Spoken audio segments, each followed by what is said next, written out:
Et bien moi j'enchaîne avec le pancréas, puisque c'était le deuxième thème de cette présentation. On va parler du diagnostic de la pancréatite, qui est une entité clinique qui est enquiquinante pour tout le monde. Donc moi je suis le docteur Perron, je suis spécialiste en médecine interne et j'étais consultante médicale pendant un certain nombre d'années chez IDEX et maintenant je suis responsable des affaires médicales au niveau européen. Voilà. Pourquoi la pancréatite, c'est un sujet cher à mon cœur? Parce que ma chienne est morte d'une pancréatite et j'avais beau rassembler tous mes textbooks et j'ai bien appliqué tout ce que j'avais appris, je n'ai pas réussi à la ramener. La pancréatite, ça peut vraiment vous flinguer un chien littéralement et ça reste au-delà de tout ça quelque chose de très compliqué à diagnostiquer, compliqué à traiter, compliqué au niveau du suivi, compliqué aussi à discuter avec les gens parce qu'on est là, dans certains cas on hospitalise et puis ça rentre à la maison et qu'est-ce qu'on donne à la maison et puis qu'est-ce que je fais après avec mon suivi si mes valeurs restent élevées. Globalement, la pancréatite, c'est un sujet qui peut être très enquiquinant. Je ne vais pas enfoncer des portes ouvertes au niveau de la structure du pancréas. Juste ici, pour replacer les choses dans leur contexte, on va parler globalement de ces cellules acinaires qui sécrètent beaucoup d'enzymes responsables de la digestion. Donc là, on est vraiment dans le pancréas exocrine, tout ce qui part dans le tube digestif qui va aider à la digestion. Au contraire tout ce qui est endocrine, qui va être la sécrétion d'hormones, même si en cas de pancréatite, l'ensemble du tissu pancréatique va être impacté, là on va quand même parler beaucoup plus de ces fameuses cellules acinaires. Parce que c'est quand même super intéressant ce qui se passe à l'intérieur de ces petites cellules au niveau de ces acinies. Globalement, c'est ça aussi qui va mener dans la majorité des cas, mais pas tous, à une pancréatite. Dans ces cellules acinaires, on a en gros deux grosses populations de granules, les bleus, les rouges, pour schématiser, les lysosomes et les granules de zymogène. Et en fait, en gros, à l'intérieur de cette cellule, il ne faut absolument pas que ces granules fusionnent avant d'être sorties dans le tube digestif, parce qu'autrement, ça va provoquer l'activation du trypsinogène, notamment, qui est contenu dans les granules de zymogène qui sont là. Et ce trypsinogène, s'il rentre en contact avec la catepsine, qui est ici et qui est contenue dans les lysosomes, si ces deux-là rentrent en contact, le trypsinogène va être activé en trypsine. Et cette trypsine, une fois qu'elle est libérée, elle va activer tous les autres zymogènes qui sont contenus dans ces granules. Et ce sont des pro-enzymes. Et une fois qu'elles vont être transformées en enzymes et activées, ça va digérer tout ce qui se trouve autour. La cellule en premier. Donc il ne faut absolument pas que les bleus rencontrent les rouges avant d'être dans le tube digestif. Et le problème, c'est que pour des raisons très souvent inconnues, elles se rencontrent quand même et on peut aboutir à une grosse inflammation et à une pancréatite. C'est un des gros mécanismes, en tout cas, c'est le plus connu de la pancréatite. On sait aujourd'hui qu'il y en a d'autres. Il y a des médiations immunes, notamment chez le cocker, qui sont actuellement à l'étude.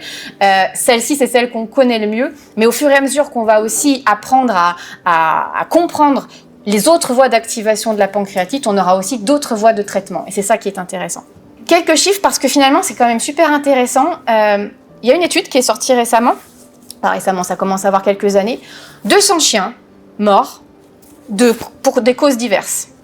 Autopsiés sans être sélectionnés au préalable. Pas spécialement des pancréatites ni quoi que ce soit, ils étaient juste morts. Okay, on a vite, dès que le décès a été prononcé, prélevé du pancréas, les 3 sections du pancréas pour essayer d'avoir des biopsies un peu à tous les endroits. On s'est rendu compte que dans l'ensemble de ces chiens, quelle que soit la cause du décès, il y avait quand même à l'histologie des lésions de pancréatite chronique dans 34% des cas, ce qui n'est pas rien, alors qu'ils n'étaient pas forcément cliniques de ça. Donc la pancréatite, c'est vraiment pas une légende. Et ce qui est encore plus intéressant, c'est que dans seulement 41% des cas, c'est-à-dire moins de la moitié, on avait les 3 sections du pancréas qui étaient concernées. Ça veut dire quoi? Ça veut dire que dans plus de la moitié des cas, ça peut être assez focal, la pancréatite. Donc il suffit qu'on ne prélève pas au bon endroit, on peut complètement passer à côté. Voilà les 2 enseignements majeurs que nous avait apporté cette étude. Et chez le chat, une autre étude, pareil, même principe, 115 chats autopsiés. 41 chats, je dirais sains, c'est-à-dire sans pancréatite, avec des causes de décès liées à des traumas ou autre chose. 22 chats qui avaient des affections digestives et 52 chats qui avaient d'autres affections extra-digestives, comme des maladies rénales chroniques, des processus néoplasiques par exemple. À l'histologie, 66% de pancréatite, plus de la moitié. Dans la moitié des cas, on était sur des lésions de pancréatite chronique qui étaient isolées. On n'a pas trouvé d'autres lésions ailleurs, notamment qui pouvaient se rapporter à une triade ou autre. Et chez les chats apparemment sains, en tout cas qui ne venaient pas pour une suspicion de pancréatite, on a trouvé quand même des lésions de pancréatite à l'histo dans 45% des cas. Donc c'est vraiment quelque chose qui existe, qui est là. Pas forcément clinique, et ça ne veut pas dire qu'il faut la traiter forcément, mais en tout cas la pancréatite, elle est présente beaucoup plus fréquemment qu'on pourrait le penser. Et puis alors, à diagnostiquer, c'est la plaie, parce que la clinique, elle est parfois frustre. Alors chez le chien notamment, on peut avoir tous ces signes un petit peu, ça bricole. Ça pourrait ressembler à des troubles digestifs, à une maladie rénale chronique, ça bricole, ça veut pas trop manger. Puis des fois, il y a rien du tout. Chez le chat, il y a une étude beaucoup plus poussée en matière de signes cliniques chez le chat avec des pourcentages. Je vous les ai classés du plus fréquent au moins fréquent. En gros, pareil, les signes cliniques de pancréatite chez le chat, ça pourrait se rapporter à plein d'autres entités cliniques. Il n'y a aucun signe clinique spécifique de la pancréatite. C'est ça qui rend la pathologie intéressante, mais aussi parfois très frustrante. Alors la bonne nouvelle, c'est qu'on a énormément d'outils à notre disposition et des fois il faut s'y retrouver aussi parce que on a tous des contraintes budgétaires et comme disait le docteur Fabrès, en clinique c'est des discussions qu'on a régulièrement avec nos patients, on est obligé d'envisager aussi le budget. Donc clairement on va pas sortir toute l'artillerie à chaque fois. On aimerait bien parce que clairement un seul test ne nous donnera jamais de réponse dans aucune pathologie. Plus on a de pièces de puzzle qu'on peut assembler et mettre ensemble, plus on aura un tableau clinique clair et plus en tant que clinicien avec notre sens clinique on aura de réponses. Le problème, c'est qu'on ne peut pas tout dégainer à chaque fois. Donc, on a beaucoup de tests. Maintenant, l'important, c'est de les connaître, de connaître leurs limites, de connaître leurs avantages, de savoir comment les utiliser. Et c'est là qu'on pourra faire nos choix. Et puis aussi, être capable de discuter des résultats avec les propriétaires. NFS plus frottis, alors, vous dire que c'est le test indispensable en cas de suspicion de pancréatite, non, pas forcément. N'empêche que c'est quand même rare qu'on reçoive un patient avec une suspicion de pancréatite ou des troubles digestifs associés, qu'on fasse pas une numération formule sanguine dans le cadre du bilan sanguin qu'on va faire quasiment à l'admission. Effectivement, il y a des choses qui peuvent nous mettre sur la voie.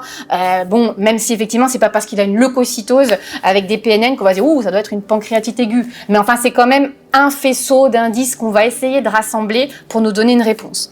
Ce qu'on sait, c'est par exemple les plaquettes, si elles sont diminuées, ça peut être un facteur pronostic négatif chez le chien. Maintenant, c'est pas parce que les plaquettes sont diminuées qu'on va se dire ça sent la pancréatite. Clairement pas. Bilan Bioche et Iono, important bien évidemment. On sait aujourd'hui que certains facteurs du bilan biochimique sont de pronostic négatif chez le chat, notamment, ça a été étudié. Si vous avez une hypoalbuminémie, une hypoglycémie, une hypocalcémie, une leucopénie, on sait que c'est des facteurs. Ça va peut-être nous aider dans le discours qu'on va tenir aux propriétaires. Ça va peut-être nous orienter sur une hospitalisation plus rapidement. Ça va peut-être aussi nous aider à leur dire « vous attendez pas à ce qu'il sorte demain, je risque de le garder plusieurs jours ». On sait que l'azotémie, c'est aussi lié à une progression de la maladie, voire à un pronostic négatif associé.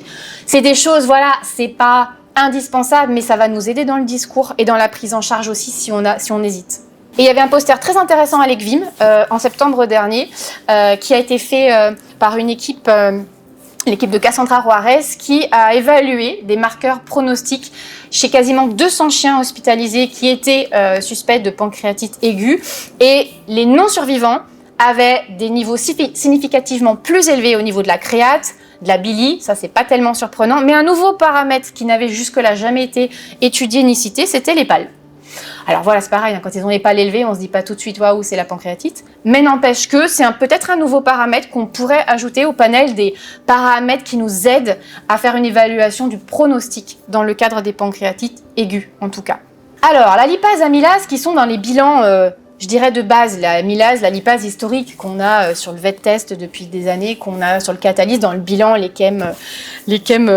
bilans chem en gros, où on a notre amylase, notre lipase.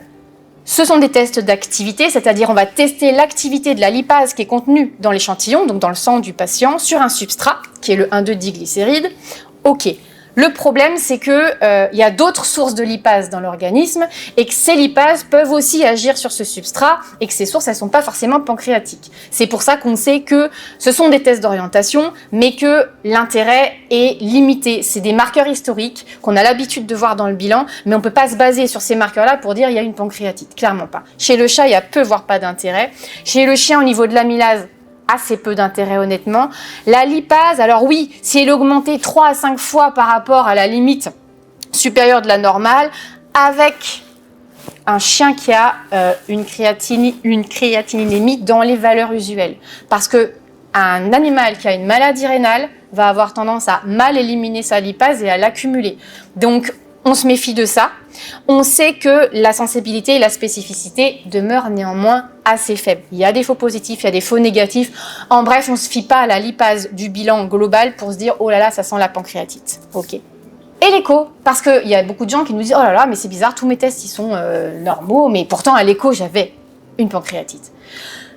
L'écho, c'est super bien, mais c'est comme tous les tests, en fait. C'est comme la bioche, c'est comme les autres examens d'imagerie. L'écho, elle a ses limites aussi. Et chez le chien, on s'est rendu compte que globalement, on avait une sensibilité qui oscillait entre 43 et 89%, selon les études aussi. La sensibilité, en gros, ça nous sert à estimer le pourcentage de faux négatifs. Donc, il y a des faux négatifs, effectivement, quasiment 11%. Et la spécificité, pareil, ça va de 43 à 92%. Donc, il y a aussi des faux positifs. Et notamment chez le chat, une étude qui a été conduite chez le chat, ce qui est intéressant, c'est qu'on a une spécificité de 75%. Ça veut dire quoi? Ça veut dire 25% de faux positifs. Donc, oui, il y a des images écho, des fois, qui crient pancréatite, mais les faux positifs, ça existe aussi à l'écho, comme dans n'importe quel test. Donc, à savoir aussi, l'écho, c'est super, la bioche, c'est super, on a plein de tests super, mais un test tout seul, il faut connaître ses limites pour savoir comment l'interpréter et quoi en faire et savoir si on rajoute autre chose par-dessus. On a plein de tests rapides, parce qu'on a envie d'avoir des résultats rapides. On a des tests qualitatifs, il y en a certainement parmi vous qui connaissent le SNAP, c'est celui qui se fait au chevet du patient et qui va vous dire c'est normal ou c'est anormal. Le SNAP, ce qui est pratique, c'est que c'est un très bon test d'exclusion. C'est-à-dire que notamment, quand on a envie de faire un suivi et de faire un SNAP, ou quand on a envie d'exclure la pancréatite, ou se dire, OK, bah là, maintenant, c'est réglé, je fais un SNAP. S'il est négatif, il y a de fortes chances que ce soit un vrai négatif. Et c'est ça qui est pratique. C'est une méthode qui est immunologique, spécifique chien-chat, avec des anticorps adaptés à chaque espèce. Par contre, quand on a un SNAP qui est positif, il faut confirmer ça avec un dosage quantitatif pour avoir un test de confirmation. Et jusqu'ici, ce qui était pratique, c'est qu'on a la SPEC qui se fait au laboratoire de référence IDEXX, qui est quantitative, qui est pareil, basée sur une méthode immunologique avec des anticorps, qui va venir confirmer un SNAP positif. Okay. Et puis, ce qui est encore plus pratique maintenant, c'est qu'on a la lipase pancréatique sur Catalyst, et là, vous avez vos résultats à la clinique. Donc, soit on fait encore, je dirais, l'ancienne démarche, on fait le SNAP, s'il est positif, je confirme avec une SPEC.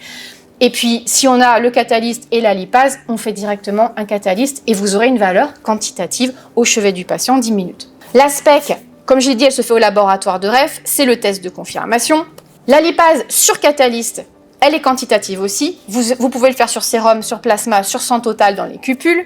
C'est un test d'activité, c'est pas basé sur de l'immunologie, c'est pas basé sur des anticorps. On a un substrat, on lui applique l'échantillon du patient et la lipase qui est dans l'échantillon du patient va agir sur ce substrat et on va mesurer le produit de cette réaction et ça va nous donner une idée de la quantité de lipase qu'il y a là-dedans. Elle est corrélée à la SPEC, comme vous pouvez le voir sur les courbes, et on est dans les mêmes plages de mesure que la SPEC pour pas être complètement déphasé. Elle est très spécifique. C'est-à-dire, on ne veut pas de faux positifs. La spécificité, plus on est spécifique, moins on a de faux positifs. Et pour s'en assurer, on a fait un test sur une population de bergers allemands insuffisants pancréatiques. Vous savez que c'est une anomalie qui est courante dans cette race-là. Donc, normalement, ils ne sont pas du tout censés sécréter de lipase d'origine pancréatique. Ça n'empêche pas certains autres organes, comme le tube digestif notamment, d'en sécréter. Mais justement, c'était bien. Ça nous permettait de vérifier qu'on ne dosait que l'activité de la lipase d'origine pancréatique. Donc, on a fait des dosages sur ces bergers allemands et on s'est rendu compte, si on compare la lipase sur Catalyst, qui est ici la lipase dosée au moyen de la SPEC, on restait toujours très en dessous de la valeur seuil. Ça veut dire globalement que c'est ce qu'on attendait. On ne dose pas, on aurait eu des positifs au-dessus de la valeur seuil, ça voudrait dire qu'on dose de la lipase qui n'est pas d'origine pancréatique. Et donc ça nous a bien rassurés. Quand on utilise le substrat historique, on se rend compte que on en a beaucoup chez ces bergers allemands insuffisants pancréatiques où on est en dessous du seuil. Fort heureusement, ils ne sont pas censés sécréter beaucoup de lipase, mais tous ceux qui sont au-dessus, ça veut dire qu'on dose aussi de la lipase qui n'est pas d'origine pancréatique. Et ça, on ne veut pas. Alors, c'est quoi la lipase des GGR? Alors, la lipase des GGR, en fait, ça n'est pas une entité à part entière. La lipase des GGR, ça n'existe pas. La DGGR, c'est un substrat, comme le 1,2-diglycéride. Le DGGR, c'est un substrat qui a un nom absolument imprononçable que je n'arrive jamais à retenir, qui est écrit là, dans les trucs là.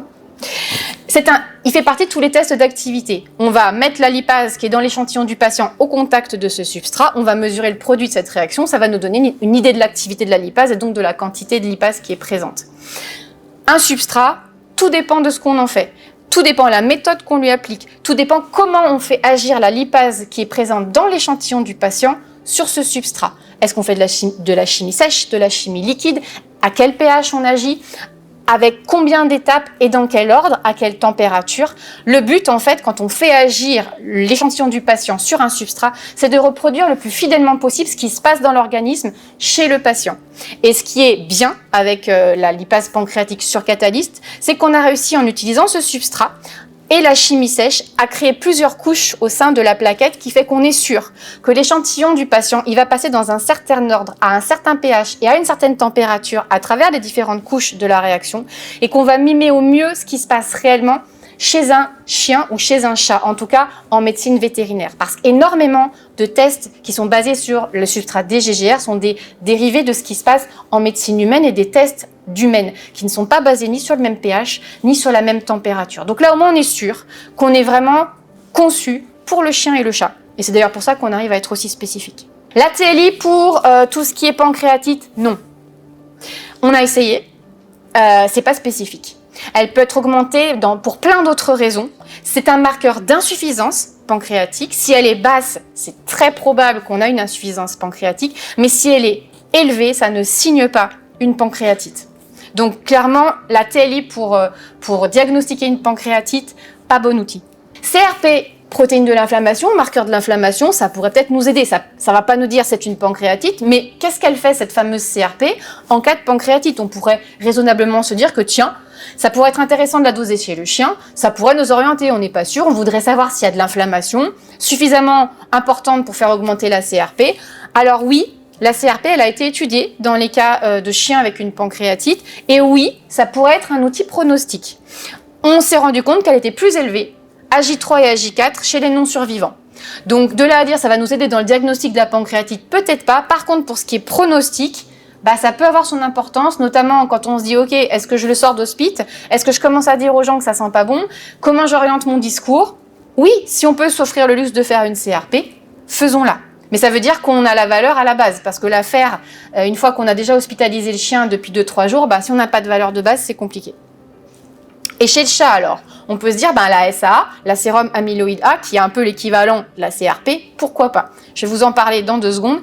L'autre étude de la CRP nous dit aussi pareil, facteur pronostic, risque accru d'hospitalisation ou de mort en cas de lipase élevée avec une CRP qui est au-dessus de la valeur seuil. CRP ok. SAA chez le chat, pourquoi pas? Étude qui date de 2022, 52 chats, et effectivement, la SAA était augmentée chez les sujets qui avaient une lipase augmentée. Par contre, l'inverse, c'est pas vrai. C'est pas parce que votre SAA est élevé qu'ils auront forcément la lipase augmentée. Donc ça marche dans un sens, pas dans l'autre. Pareil, c'est un outil. Si vous pouvez l'ajouter à votre panel, tant mieux. Est-ce que ça apporte énormément de choses? Je suis pas sûre. Je suis pas sûre que je la mettrais. Mais en tout cas, c'est toujours bon à savoir si on se pose la question. Idem ici. Ils ont trouvé que la SAA était bien corrélée à la clinique et à l'évolution du patient qui était hospitalisé pour pancréatite. Ok, tant mieux, parce que ce qui est intéressant pour le coup dans cette étude-là, les chats ont quand même été suivis sur 831 jours. La SAA était augmentée au moment du diagnostic de pancréatite, puis elle diminuait sur 5 jours et corrélée avec un mieux-être clinique. A contrario, les globules blancs et la TLI, eux, n'évoluaient pas ou plus tardivement, mais les globules blancs, il ne fallait pas s'attendre à ce que ça diminue. La SAA, pour le coup, était bien corrélée avec la clinique. Donc pourquoi pas, si on a une valeur de base, on se demande si on peut le sortir d'hospice, si on a une SAA, pourquoi pas. Voilà. L'acito. Alors, est-ce qu'on fait de l'acito dans le cadre des pancréatites? Oui, pourquoi pas. On peut avoir de l'épanchement associé à une pancréatite, soit plus global, soit vraiment focal. Souvent, on va s'attendre à quelque chose de riche en protéines, avec une cellularité qui peut être très variable, donc clairement, c'est pas sur la base de l'analyse de l'épanchement qu'on va dire « paf, j'ai une pancréatite ». Est-ce que la cyto du pancréas pourrait m'aider plus?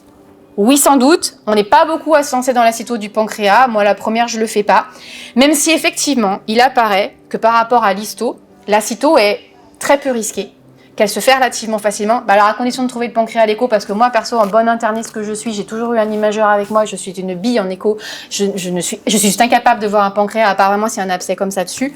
Donc effectivement, il faut pouvoir le trouver, mais c'est vrai qu'on n'est pas beaucoup à se dire, allez, je vais faire une cyto du pancréas. Même si ça peut avoir son intérêt, effectivement, peu de risques. En cas de pancréatite aiguë, on va avoir tendance à l'hypercellularité, avoir pas mal de neutraux, des cellules dégénérées.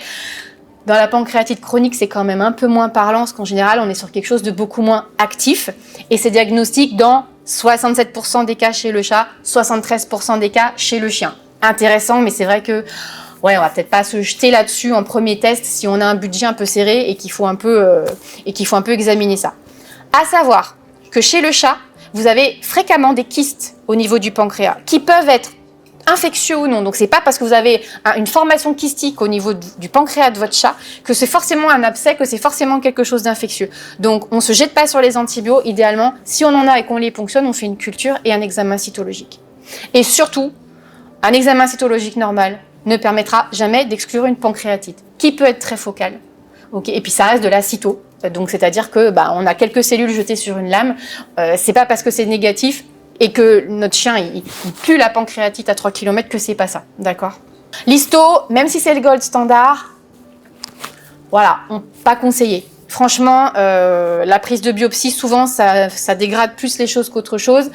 C'est très très rare d'en venir jusque-là. Et même en histologie, rappelez-vous l'étude que je vous ai présentée au début de cette présentation, même quand on prend les 3 parties du pancréas, on arrive encore à passer à côté. Donc clairement, l'histo, non. À part si on est vraiment obligé de l'ouvrir pour autre chose, et encore.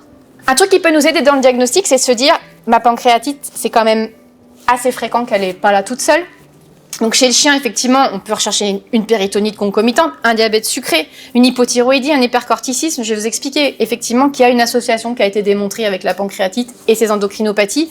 Une entéropathie associée, en général quand même, tous les viscères, ils sont bien collés serrés les uns avec les autres à l'intérieur de la cavité abdominale. Quand il y en a un qui est pas content, en général, celui d'à côté non plus. Et là où ça devient compliqué, c'est de se dire, mais ça a commencé avec lequel? C'est lequel qui était pas content en premier?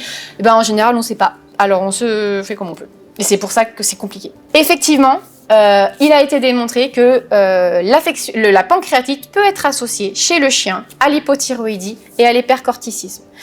On ne sait pas trop pourquoi, il y a un obscur, on est en train d'étudier, ce serait lié au métabolisme des graisses. On sait que chez l'homme, c'est assez commun d'avoir ces 2 pathologies associées. Mais en tout cas, voilà, un chien hypothyroïdien, un chien Cushing. Alors, c'est pas pour se dire tout de suite, je vais penser, il y a peut-être une pancréatite et puis si je la trouve, je la traite. Mais si c'est du chien qui bricole, qui a un peu mal au ventre, qui pourrait, ça peut valoir le coup de la tester. Ça peut venir en association avec ça. Même si on se méfie, on sait qu'on a aussi du surdiagnostic de pancréatite en cas de syndrome de Cushing. Donc on se jette pas non plus sur le traitement, c'est parce que la lipase est élevée ou parce qu'il faut qu'il y ait quand même un faisceau d'indices au moyen des différents tests qu'on a utilisés qui va nous orienter sur une pancréatite en plus de l'endocrinopathie. Chez le chat, qu'est-ce qu'on va rechercher comme affection concomitante qui pourrait nous mettre un peu sur la voie? Pareil, entéropathie, la fameuse triade, entéropathie, pancréatite, cholangite, ou voire cholangiohépatite. Une péritonite, pourquoi pas, diabète sucré aussi, la lipidose qui peut accompagner la pancréatite, et puis une cholangite. Et là, pourquoi pas, si on doit faire de l'écho et qu'on a envie de ponctionner des trucs, ponctionnons de la bile, faisons une culture de bile. Même si la culture de bile, il n'y a pas tout qui pousse, c'est toujours intéressant de la voir. Je vais vous expliquer aussi pourquoi après. La triade, vous savez tous ce que c'est, on a l'association des 3 malfaiteurs, entéropathie, cholangite, pancréatite.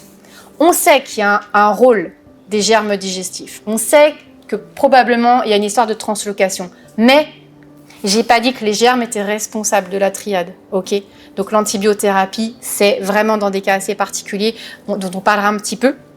Ce qui est intéressant de savoir, c'est qu'en gros, quand il y a une triade, en général, on est symptomatique. Autant quand il y a une pancréatite toute seule, c'est pas dit que l'animal soit symptomatique, mais quand il y a une triade en général, ils sont symptomatiques. L'étude de 2016, il y avait 17% de triades chez les chats étudiés qui a été identifié. Ils étaient tous symptomatiques, les chats qui souffraient de triade. De même, il est très rare d'avoir une pancréatite et une cholangite toutes seules, sans entéropathie associée.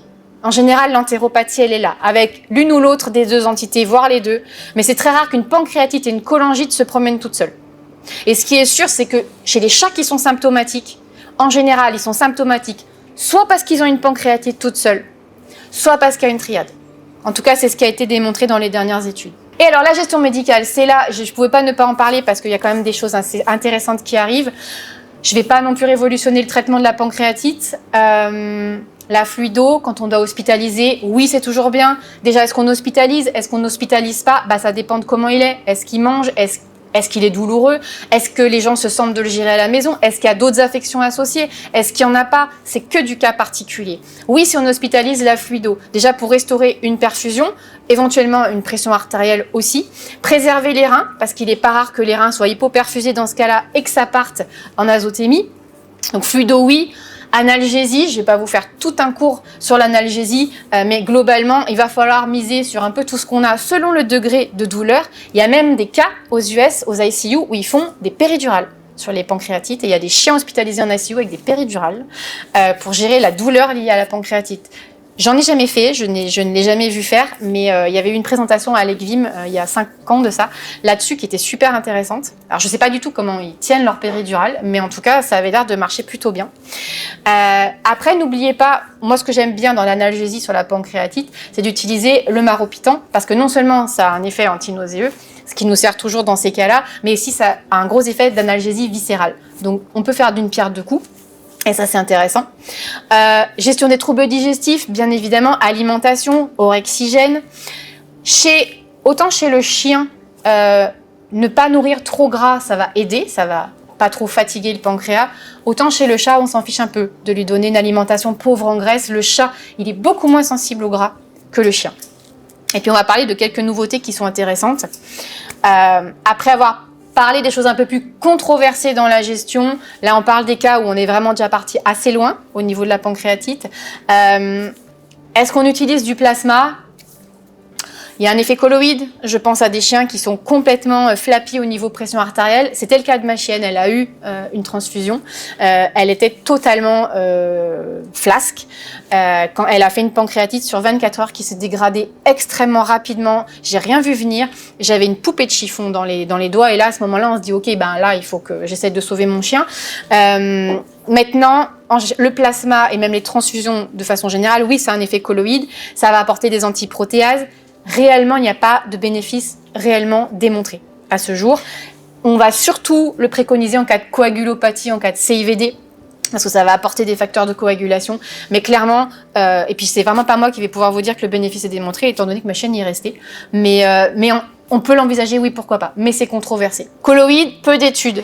Bien sûr, si l'animal est en hypotension sévère, on va pas le laisser comme ça. Dopamine, pareil, même si l'effet est transitoire. Mais je vous cache pas que quand on commence à dégainer cela, ça commence vraiment pas à sentir très bon pour l'animal en général.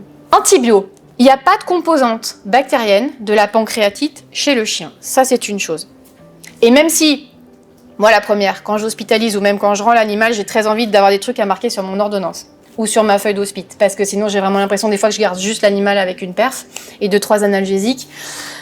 Honnêtement, pas de bénéfice ni d'intérêt démontré. Chez le chat, ce qui est intéressant, c'est que dans 35% des cas de pancréatite, on a trouvé qu'il y a des germes qui colonisent le tissu pancréatique. Ils le colonisent, mais ils ne l'infectent pas. C'est-à-dire que dans le dernier consensus, il n'y a aucune évidence qui vient nous dire que c'est pas parce qu'il y a des bactéries dans le tissu pancréatique que cliniquement ça a une signification. Et le consensus actuellement, ça changera peut-être parce que c'est ça qui est chouette, c'est que ça évolue tout le temps. Quand ils auront peut-être des preuves que ça peut aider, mais actuellement le consensus c'est de ne pas utiliser des antibiotiques chez les chats avec une pancréatite. Sauf grosse indication clinique, une culture de bile qui est positive, un abcès pancréatique septique, c'est-à-dire on a ponctionné ces fameux kystes et c'est infectieux, on a une numération formule sanguine en faveur d'un processus infectieux, on sait qu'il y a une translocation bactérienne, bien sûr qu'on va mettre sous antibio. Mais sinon, aujourd'hui en tout cas, il n'y a pas de consensus sur leur utilisation. Et c'est pas conseillé, dans tous les cas. La chirurgie, un petit lavage abdominal parce qu'on a une péritonite qui est focale ou qui est plus étendue. Bénéfice très incertain. Même dans certaines études, ça fait augmenter la mortalité. Donc, chirurgie uniquement.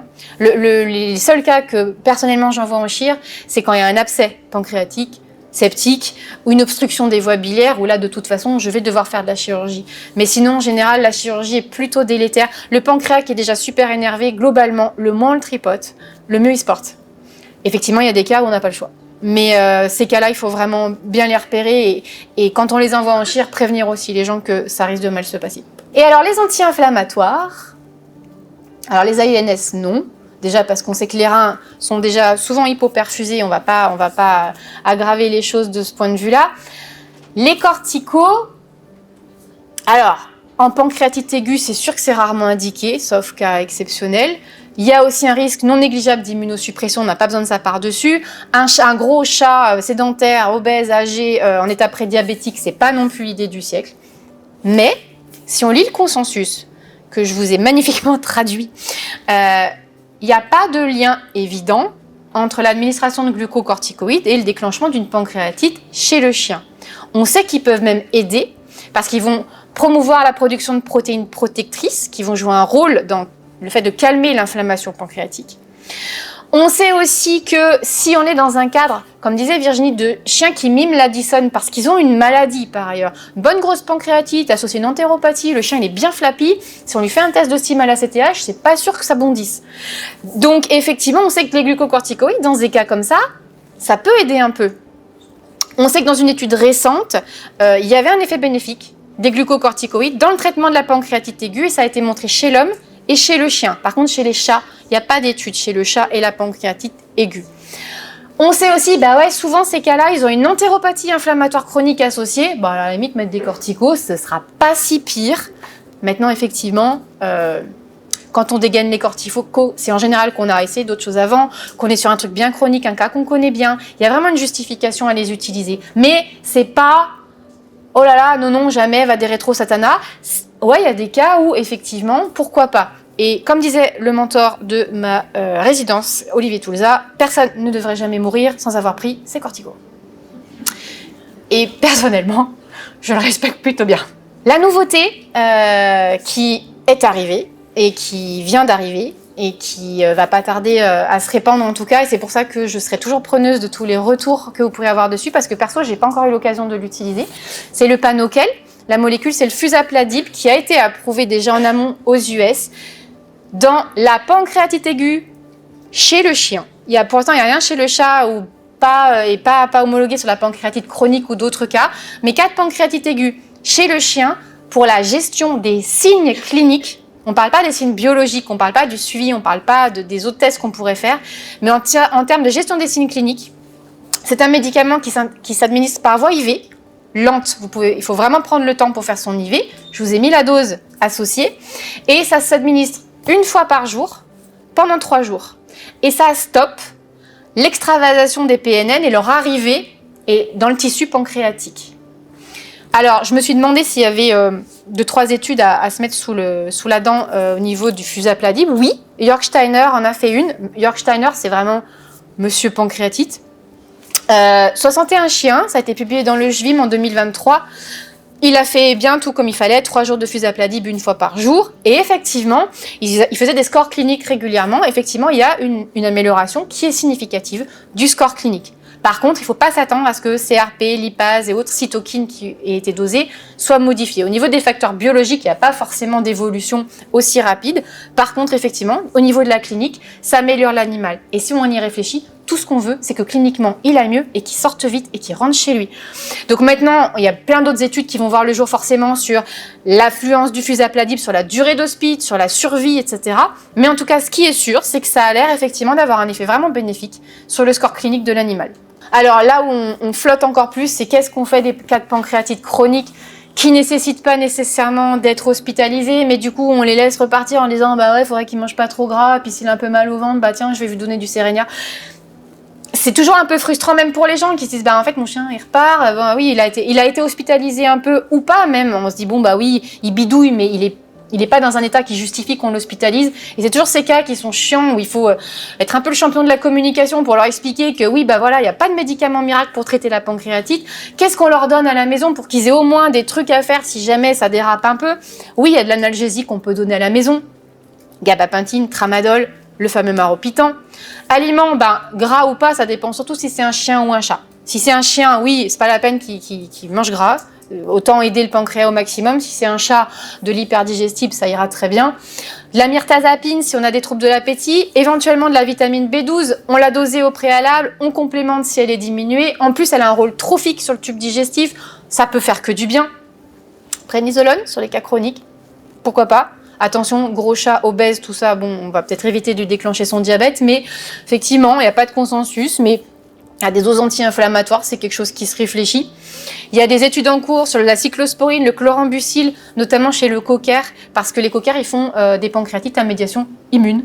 Donc effectivement, peut-être qu'un jour, on aura d'autres débouchés là-dessus. Peut-être même qu'on sera capable de savoir, au moyen d'un test, si la pancréatite, elle est liée à la collision entre les rouges et les bleus au sein des cellules acinaires et que tout le monde se digère, ou est-ce que c'est vraiment un autre processus immédiat ou une autre cause et que du coup, on pourra orienter le traitement en fonction de ça.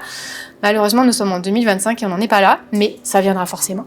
Et mon suivi, c'est quoi le maître mot avant de dégainer tous mes tests? C'est la clinique avant tout. Le suivi d'une pancréatite, on pourrait presque se passer de tests. Le suivi, c'est la clinique. Confort abdominal, l'activité, l'appétit, l'aspect des selles, l'absence de vomissement et le ressenti du propriétaire. C'est ça qui compte. Parce que autant bon, le chien, il va toujours pas bien. On va refaire une prise de sang de suivi, on va refaire une écho de suivi. Bon, pour voir un peu où on en est, vérifier que ça ne s'est pas empiré. Le chien va super bien. Vous dosez une lipase, elle est toujours élevée, vous vous tirez une balle dans le pied. Parce que franchement, là, c'est se créer des problèmes là où il n'y en a pas. Honnêtement, c'est la clinique qui compte avant tout. Et il arrive très fréquemment sur les cas de pancréatite chronique que la lipase, elle reste élevée super longtemps, voire à vie. Bien sûr que les paramètres qui sont modifiés, on a envie de les suivre, surtout si l'animal, il va pas mieux. Oui, on peut. On va redoser ce qui était modifié, si les gens sont demandeurs, si l'animal, il continue à bricoler.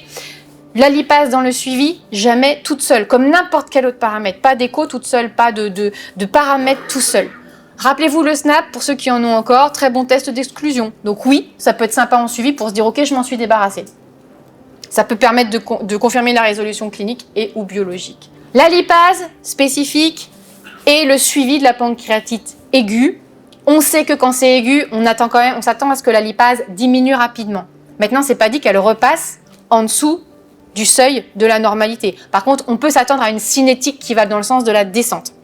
On sait aussi que l'échogénicité mésentérique est un paramètre qui va jouer. Donc dans tous les cas, pas de paramètre tout seul pour faire le suivi d'une pancréatite aiguë. Suivi de la pancréatite chronique, oui, c'est là que je vous dis que ça peut être piégeux. C'est que souvent, dans les suivis, on a constaté qu'elle pouvait augmenter, même chez des chiens qui avaient des signes cliniques très modérés, voire absents. Donc, dans tous les cas, on ne fait pas des plans de traitement basés seulement sur un seul paramètre ou sur la lipase. On a besoin de maximum de pièces dans le puzzle. Et donc, sachant ça, clairement, sur des suivis de pancréatite chronique, moi, mes seuls suivis, c'est comment il va, comment vous le trouvez, comment il est le chien, s'il va bien. Je ne vais pas me mettre dans les problèmes à aller refaire des tests où je vais être bien embarrassée après. Il va falloir que j'explique aux gens pourquoi c'est resté élevé.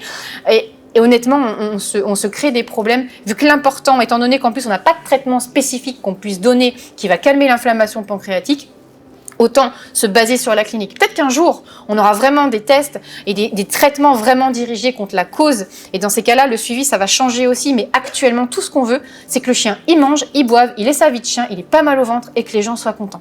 Chez le chat, pareil. Oui, c'est utile de doser une lipase pour suivre la réponse.